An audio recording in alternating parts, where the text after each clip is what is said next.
We will now move on to organizations from Canada. Sarah, please.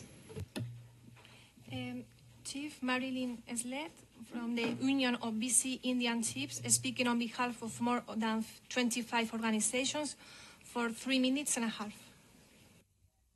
Madam Chair, Canada is a colonial country built on patriarchal settler structures, systems and laws that have negatively impacted women and girls since inception, with genocidal consequences for Indigenous women and girls. Canada ratified CEDAW 43 years ago, but has failed to meaningfully fulfill its obligations with no cohesive framework for implementing international human rights law and no federal ministry responsible for ensuring compliance with UN recommendations. The federal government's Gender-Based Analysis Plus framework often serves as a box-checking exercise rather than a transformative piece that commits to substantive equality. Canada has not systematically implemented disaggregated data collection policies. Indigenous women and girls and Two-Spirit people continue to face discrimination, violence, and genocide. These human rights violations are tied to patriarchal, colonial policies and a culture of racism, misogyny, and violence under which Indigenous women are treated as disposable.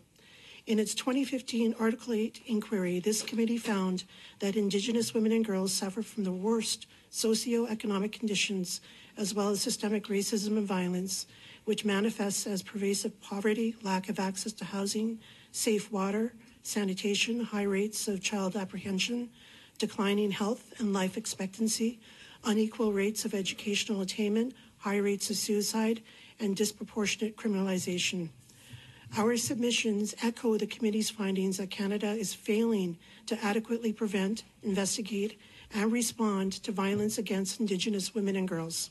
Systemic discrimination by police, lack of due diligence in investigations, and ineffective police oversight remain significant barriers to justice.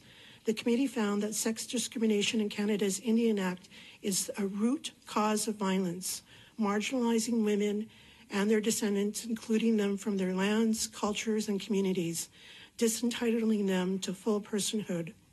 While First Nations women have fought to reduce inequalities in the Indian Act, Canada's piecemeal and litigation-driven approach to addressing the discrimination has resulted in residual inequalities, including a second-generation cutoff, which Canada is legislating the extinction of First Nations peoples. The 2019 National Inquiry into Missing and Murdered Indigenous Women and Girls issued 231 calls for justice. To date, only 2 are complete, and more than half have not been started. Canada's National Action Plan lacks timelines, resources, and political will to make it effective. Canada must urgently implement calls for justice 1.7 and 1.10, which call for independent, robust oversight mechanisms that are essential for assuring compliance with international human rights obligations. Thank you.